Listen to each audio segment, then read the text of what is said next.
It is 2 in the morning, no moon. The boat is holding 6 knots on autopilot, sails full and drawing, everything functioning exactly as it should. You are on watch. You move forward to deal with something, a sheet, a furling line, the bow light, something minor, something that will take less than a minute. You go over the side.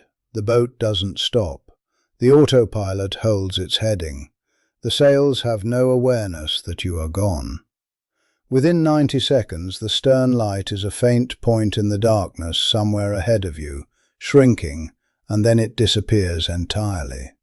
You are in the water. The boat is sailing away. And there is no one remaining on board who knows you are no longer there. This is not a remote scenario. It is not a hypothetical assembled to unsettle people. It is the pattern behind a substantial number of offshore fatalities, and the part of this story that the sailing community consistently gets wrong is not how people end up in the water. It is what comes after. It is why, case after case, a search is launched, resources are deployed, vessels turn back, aircraft fly grid patterns, the Coast Guard coordinates everything available, and they find nothing.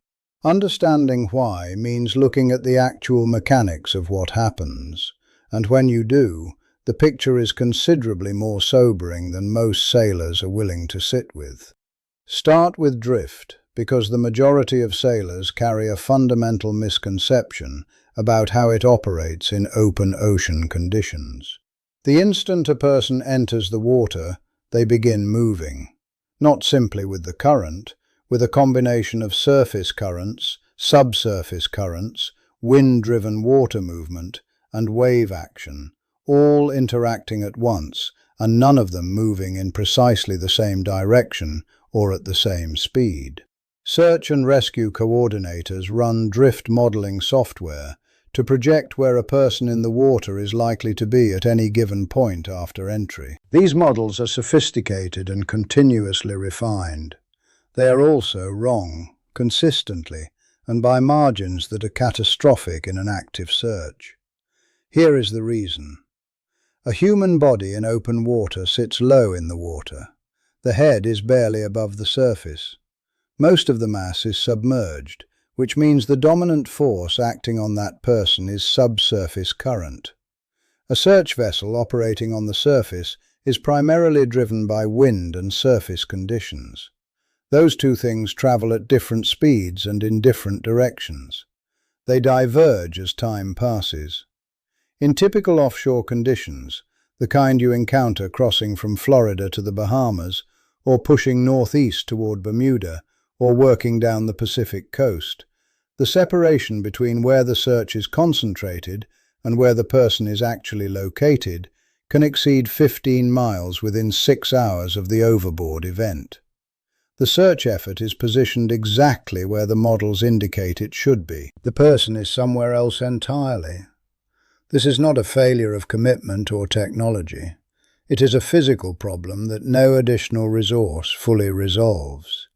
The ocean is too vast, the variables too numerous, and the window between entry and unrecoverability is too compressed for the mathematics to close. The second factor is visibility, and the figures here are worse than most sailors appreciate.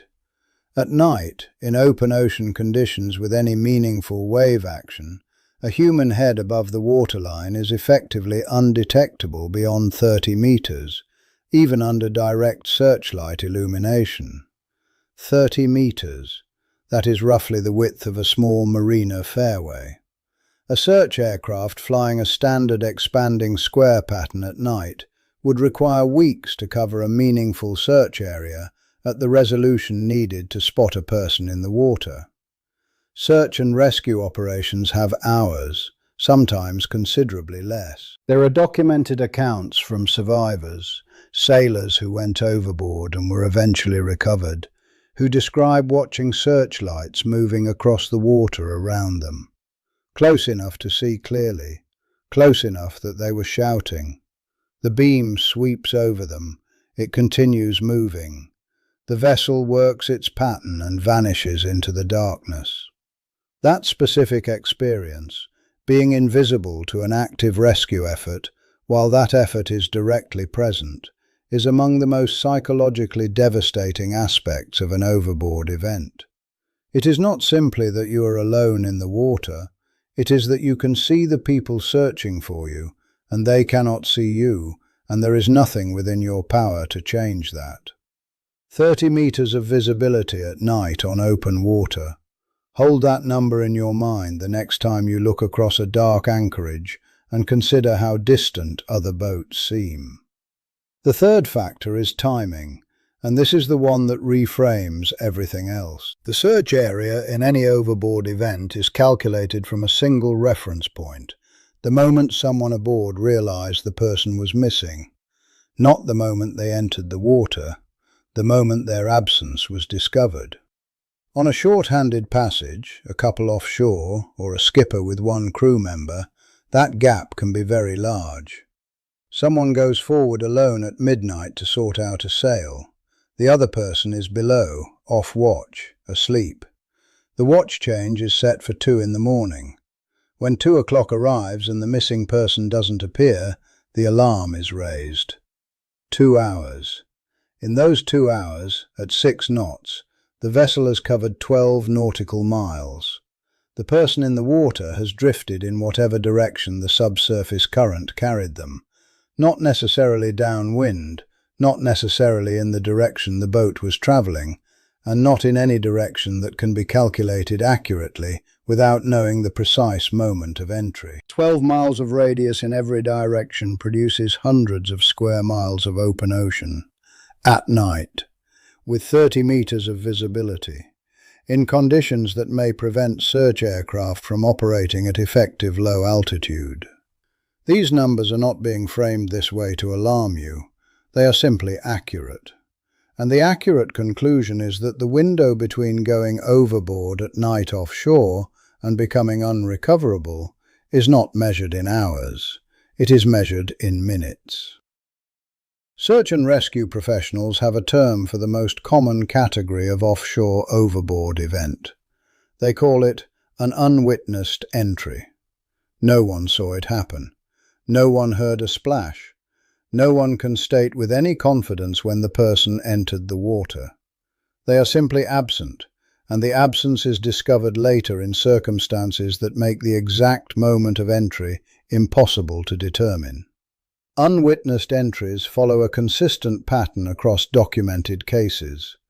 They occur at night or in reduced visibility. They involve a crew member who was alone on deck, frequently during a watch change or a brief task that carried them forward of the cockpit. And in the overwhelming majority of cases, the person was not wearing a safety harness and tether at the moment they went over. Not because they were careless, not because they lacked the equipment or didn't understand how to use it, but because the task felt brief enough that clipping on seemed like an unnecessary step. 30 seconds to check the furling line, a minute to look at the bow light.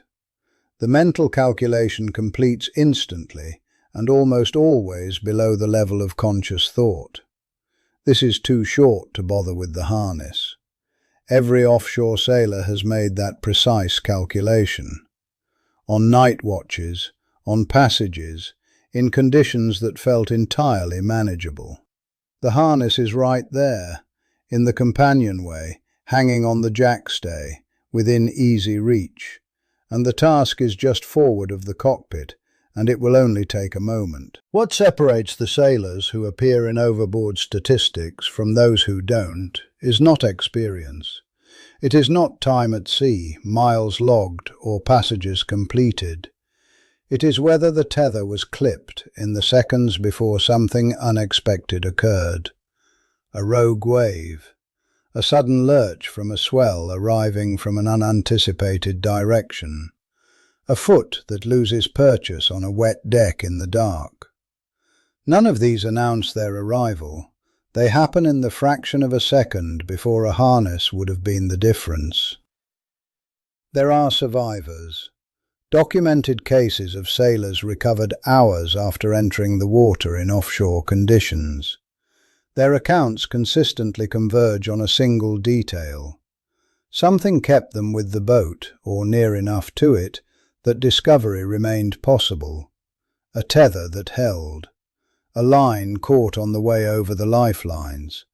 A piece of deck hardware that snagged their clothing and bought them the seconds someone below needed to register the commotion and respond. In every recovered case, the margin between found and never found was measured in seconds and inches. The ocean doesn't factor in experience. It doesn't account for passages completed or miles offshore. It applies identical physics to everyone who enters the water at night. Drift, visibility, timing.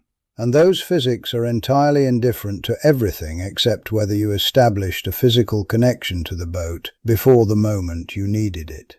The sailors who are never found are not necessarily the ones who made a catastrophic error in judgment. Many of them were experienced. Many of them understood the risk in a general sense. They are the ones who made the same calculation every offshore sailor makes dozens of times per passage. This is too short to bother, and happened to be wrong at precisely the wrong moment. That is what the statistics actually show. Not recklessness, not ignorance. The steady accumulation of small decisions that felt entirely reasonable at the time and only reveal themselves in hindsight, when someone doesn't appear for the watch change. The harness conversation in offshore sailing too often stays at the level of broad principle. Wear it, clip on, always use your tether offshore. All of that is correct, and it is also not specific enough to shift behavior in the moments that actually count. What changes behavior is understanding the precise chain of events that follows an unwitnessed entry at night.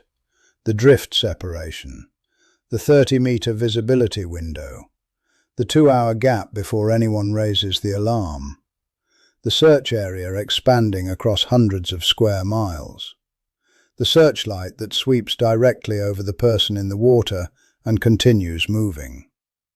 When you understand that chain with clarity, the decision about whether a 30-second trip forward of the cockpit is worth clipping on looks entirely different. Because it was never about the 30 seconds. It was about what can happen in the instant before those 30 seconds are finished.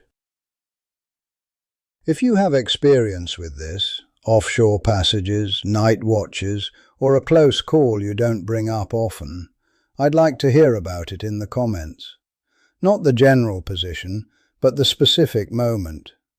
Were you clipped on the last time you went forward at night? Because the honest answer to that question is where this conversation stops being abstract.